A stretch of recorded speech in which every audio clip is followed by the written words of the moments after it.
Hey everybody, welcome back to Brainiac Baseball's 1980 Detroit Tigers season replay. Today we have the third and final game of a three-game set against Baltimore at Memorial Stadium. Yesterday's game we won 8-4. Rosema pitched really well for us, but unfortunately the bullpen couldn't hold the lead, and Roger Weaver got the vulture win. Trammell hit a home run, and the worst hitter on our team, Tom Brookins, got 2 hits and 3 RBIs, so he's just below the Mendoza line right now. Today's matchup will be probably our most consistent pitcher, Jack Billingham, who's 3-4 with a ERA under 4, and he's going to be facing off against Jim Palmer, the ace of the Baltimore Orioles, who's 9-4. Let's go ahead and get to it. As always, I appreciate everyone who's been following along. Please like and subscribe if you're enjoying the content. We also do Brainiac Baseball card breaks where we open up packs and boxes of cards. And right now we have a contest going on for a box of 1989 Topps plus a box of 2020 Chronicles. So check out that video and you can figure out how to enter that contest. Okay, so here's Jack Billingham, 3-4, a 3.65 ERA. Our bullpen is mostly available. Looks like Dave Tobick in short relief will not be available today. He did pitch 2+ innings yesterday to get his first save on the year. And we're going to flip over to the lineup. It's been really strange this last week of play. Fisk has been tired, and so I've played Parrish in the starting role, and then Parrish gets tired, and I put Carlton Fisk in the starting role. So Parrish is out today. Fisk is back in the cleanup role, and Champ Summers will be playing DH instead of Fisk. So otherwise, that's our standard lineup. Oh, I did put Richie Hebner back in for this game, so no reward for Brookins for having 2 hits and 3 RBIs yesterday. And the Orioles have the exact same lineup as yesterday's game. Play ball! So Sweet Lou's going to be batting leadoff against Jim Palmer. He's 3-7 with a home run, a walk, and a strikeout against Jim Palmer. And here he goes. He's going to pop it up on the infield, and that'll be the first out. So here's Trammell, who hit his 5th home run of the year in yesterday's game. I had been lamenting on how his batting average has dipped under 270, and then he had a fairly decent game yesterday as he flies out to center, bringing up Kemp, who takes the 3rd strike looking. So we head to the bottom of the 1st. And Jack Billingham will be facing off against Mike Eden. And Eden's going to smack the ball to left field for a base hit. And not a good way to start. So that brings up Al Bumbry. And Eden steals second base on Fisk. So runner in scoring position with an 0-1 count to Bumbry, and Bumbry's going to pop it up on the infield. So it's going to be 1 down for Kenny Singleton. I am going to pull the outfield in. Not that that's done much good for us in the past, but maybe we can prevent a run from scoring on a base hit. Singleton lines out to Whitaker. It's going to be 2 down. Bringing up Gary Renicky. And Renicky is going to have a lazy fly ball to left field, and it's going to be caught by Kemp. So the runner on second is stranded, and we head to the top of the 2nd inning. Here's Fisk, who's 0-6 against Palmer this year. And he's going to take a 3rd strike looking, bringing up Gary Hancock, who leads the team in home runs right now with Barry Bonnell.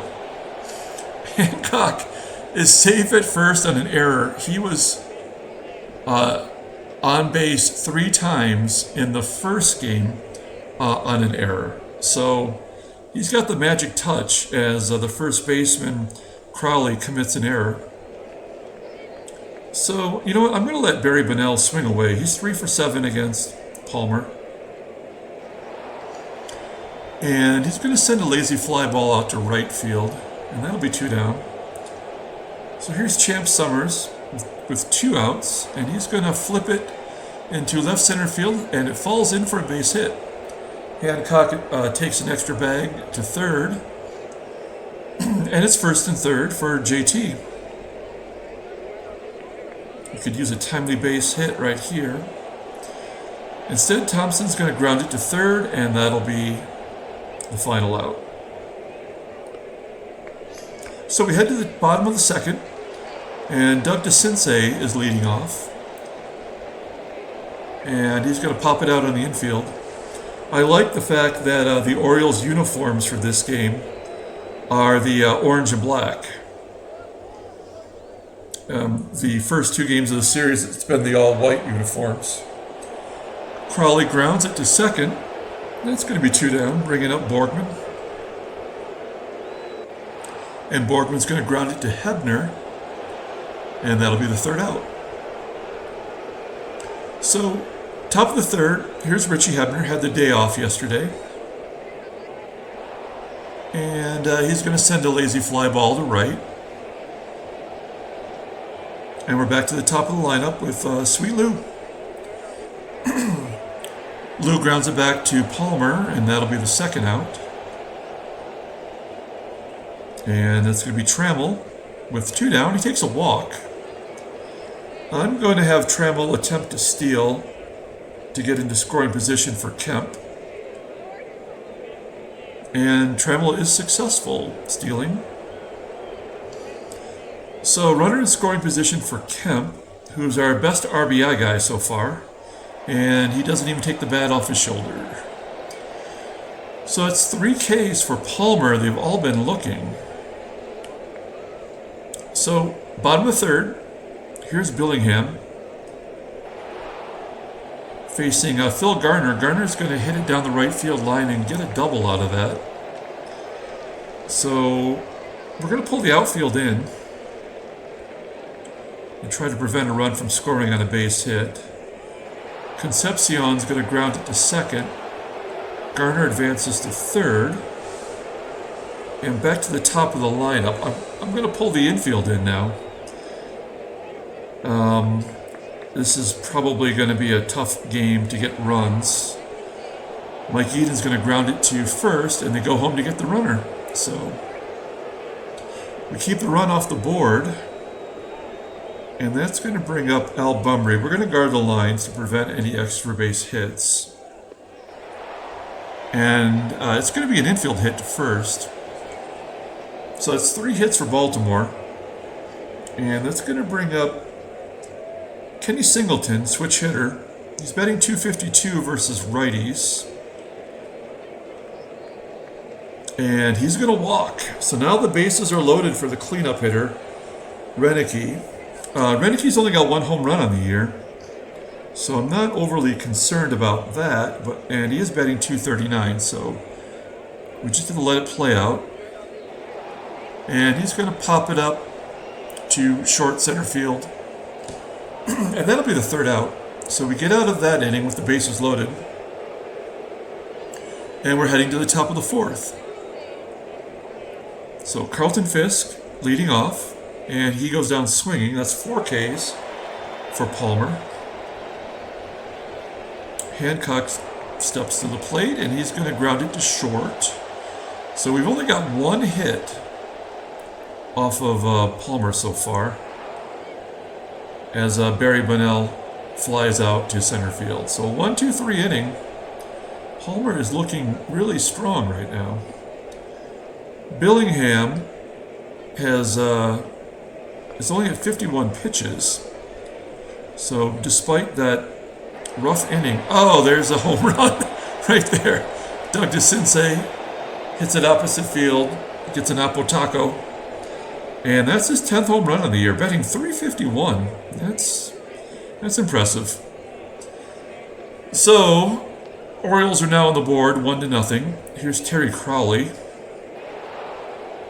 He's going to ground it to to Sweet Lou, and that'll be the first out. Bringing up catcher Glenn Borgman. And Borgman's going to send a lazy fly ball to center. And it falls in, actually. Wow, it looked like it was going to be caught. Didn't even bounce on the screen there. So Borgman gets a base hit. We're going to pull the third baseman in to prevent any sacrifice bunts. And wow, it looked like a lazy fly ball to third, but instead it's going to be another infield hit. Okay, so first and second, Dave Concepcion's up. I don't know, I guess we just have to let it play out. And that was a bad decision because Concepcion gets a base hit, a double in fact, to left field. And a second run scores. And already I feel like this is getting away from us. We'll pull the infield in, see if that works like it did the first time. It is going to be a ground ball back to Billingham. And he goes home, and he does get the lead runner. So that's worked twice so far. Very unlikely in real life, but we'll take whatever we can get. So 2 down for Al Bunbury, runners at first and third. And Bunbury hits a line drive to left field, and that'll be the third out. So the Orioles get 2 runs. And now they have a 2-0 lead. And we've got nothing going so far as Summers bats lead off here in the top of the 5th. He takes a walk. And I'm going to let Thompson swing away. Normally I'd hit and run. Both runners are really slow. So I was hoping not for a double play, but Thompson pops it up on the infield and Summers remains at first. So 1 down. And Hepner walks. It's 3 walks for Palmer.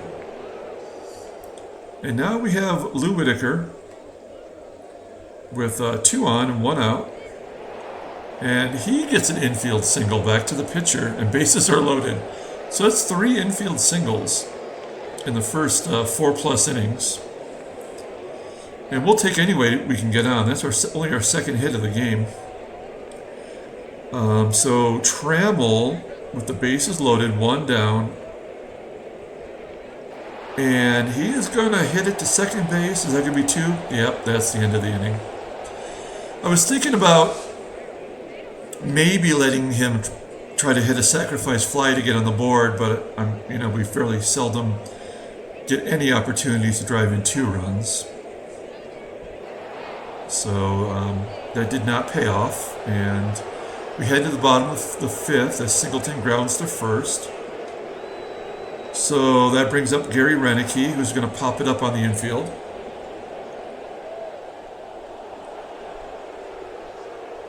High pop fly, which gives me a chance to take a drink of my beer. And here's the guy that got it all started for Baltimore, Doug DeCinces, with 2 down. And he's going to hit a fly ball to center, and that will be caught by Bunnell. So top of the 6th, and Palmer is still in control, only 68 pitches. Whoa, Kemp hits a line drive off the wall left field. Will that be 2? Yeah, we'll take 2. So that brings up Carlton Fisk. Palmer has definitely got his number, as Fisk is 0 for 8. But we're going to let him swing away. Oh, and he gets him on strikes. So not good. We just can't get anything going. As Gary Hancock pops it up. And that'll be 2 down. So 2 down for Barry Bunnell. At least Bunnell's got 3 hits against Palmer this year. And we couldn't even get Kemp advanced to third. So a leadoff double goes to waste. And we head to the bottom of the sixth. So Billingham's sitting at 80 pitches. This will definitely be his last inning either way. I'd like to see him get through this one. As Crowley pops it up on the infield to Whitaker, and that's going to be one out. So Glenn Borgman is up. And he cranks it into the left field seats. So that is Borgman's 6th home run. And yeah, I mean, we're down 3-0. And Phil Gardner's going to slap a base hit to right, and that'll be it for Billingham. I tried to get him through it. This was probably his, I mean, not really even that bad of a start, but it's probably his worst start in a while. So we're going to bring in Bob Stanley, since Weaver couldn't get the job done in yesterday's game. And Tobik is injured. So we're going to bring in Bob Stanley. And let's see if he can induce a ground ball. We'll get out of this. Oh, no. In fact, Phil Gardner tries to steal second, and Fisk throws him out. So 2 down. Bases are empty now for Concepcion. And he pops it up to Whitaker, and that should be the 3rd out. There we go. So only 3 hits against Palmer. Palmer is looking good at 85 pitches. And another infield hit was this time for Summers. So that's 4 infield hits through 6+ innings. Wow. I guess, I mean, what can I do? I just gotta hope we can run into one here. Nope. Thompson's gonna ground it to short. That'll be 2. And that's how it's been going this game for us. Richie Hebner's gonna ground it to third, and we're heading to the bottom of the 7th inning. Let's see. Yeah, okay. So we're going to have Stanley face Eden. And he's going to hit a line drive to center field, and it will be caught by Bunnell.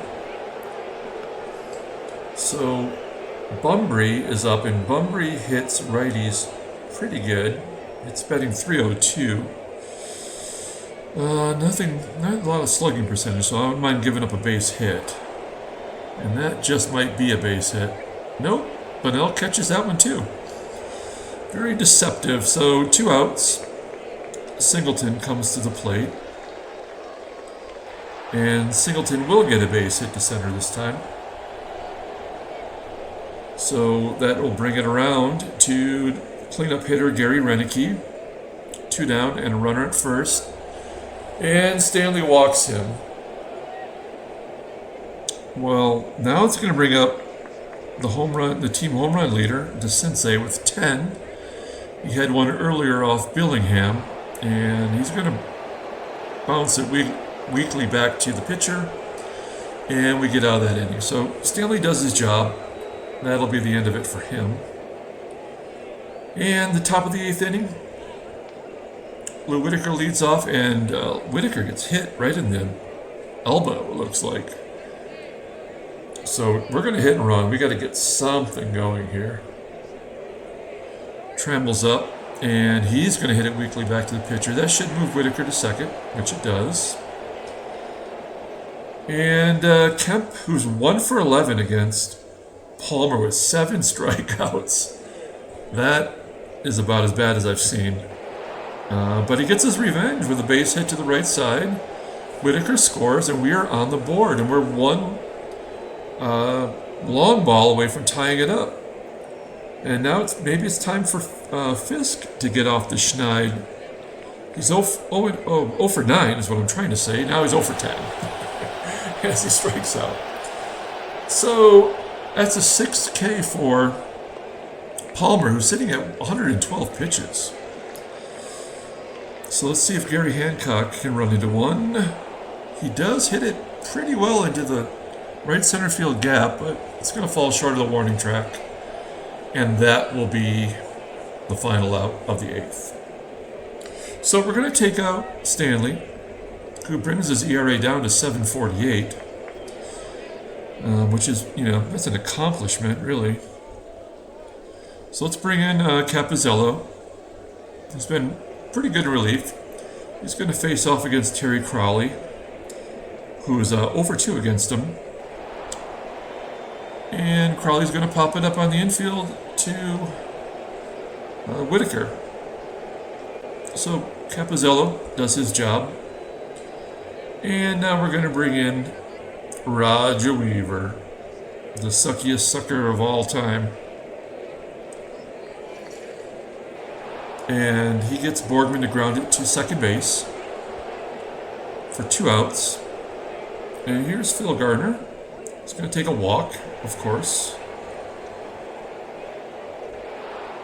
And Dave Concepcion's going to ground out to Trammell, and that'll be the 3rd out.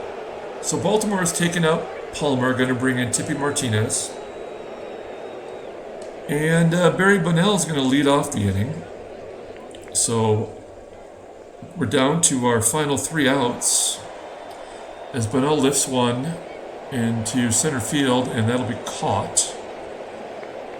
Normally I would take Summers out, but Summers is batting .350 versus lefties. So we're going to let him swing away. And he hits a line drive to right field. That's going to be 2 down. And we're definitely going to take Thompson out. And I guess we're going to bring in Rick Peters. Why not? He's batting .333 as a switch hitter versus lefties. And he's going to come through with a base hit, so we are not dead yet. Oh, yep, no, now we're dead because Richie Hebner cannot hit lefties. So we're going to take Hebner out. And I wanted to not have to go to Parrish because he does not hit lefties well, but he can hit a home run. So let's give him the chance. With 2 down, Peters is on first. And swing away. And I think that's going to fall short of the warning track. Yep. That'll be the 3rd out, and that is the ball game as the Orioles beat the Tigers 3-1. All right, well, that was a bad way to end that series. We have a trade offer. For some reason, the Cubs want Russell back, and they're willing to trade me a different starting pitcher for Russell, which is enticing because Russell's making a ton of money for 6 years. But that would just be a stupid thing to do. It would never happen in real life, and so I can't bring myself to do it. So let's take a look at the transactions. And there was a trade, as the Cubs are really just selling off pieces now. They trade 3rd baseman Steve Ontiveros to Minnesota for Minnesota's relief pitcher Steve Luber. Maybe he's a starter. So Ontiveros, yeah, he's a starting 3rd baseman. Not hitting well at all, but great defensively. And Steve Luber, yeah, he has made 9 starts this year, and it's a really good ERA. So that's a pretty fair trade all the way around if you just look at this year's stats. Let's pull up the box score. And as always, I appreciate everyone following along. I also sell baseball cards on Mercari, and if you're a Brainiac Baseball subscriber, I give free shipping to all members. Just let me know on the Mercari app which card you're looking at, and I'll make sure to make it free shipping for you. Okay? So there's the box score. Feel free to take a look at that and pause it if you need to. And until next time, everyone, have a great night.